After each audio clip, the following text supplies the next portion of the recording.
Face à la pandémie de Covid-19, le continent africain s'active.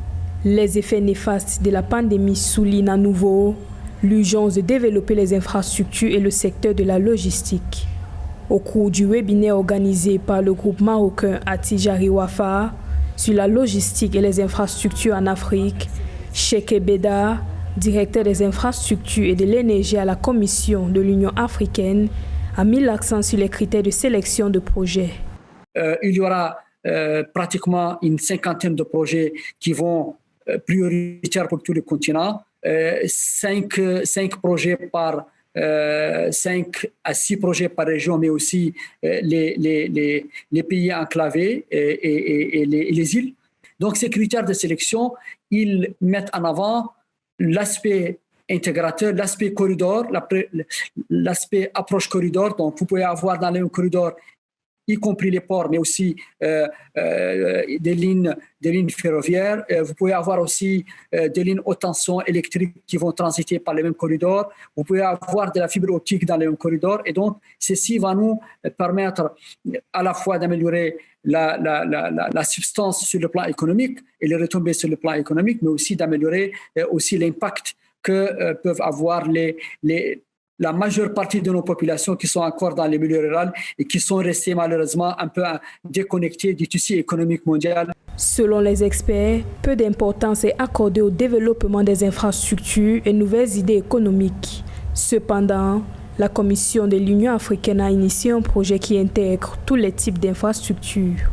Vous allez avoir des lignes haute tension qui vont acheminer l'énergie produite dans un endroit vers un autre. Vous aurez aussi à la fois des lignes ferroviaires, vous aurez à la fois aussi une connexion avec les ports qui sont dans la zone, de manière à avoir une fluidité d'échange sur le plan des biens, mais aussi sur le plan des personnes. Et n'oubliez pas que l'Union africaine travaille aussi sur le train à grande vitesse, et nous pensons que ces corridors prioritaires des infrastructures peuvent servir aussi dans le futur pour avoir aussi une composante TGV dans le cadre de la mise en place. En février 2020, les chefs d'État africains ont adopté une stratégie de transformation digitale pour soutenir les projets d'infrastructures durant la crise sanitaire.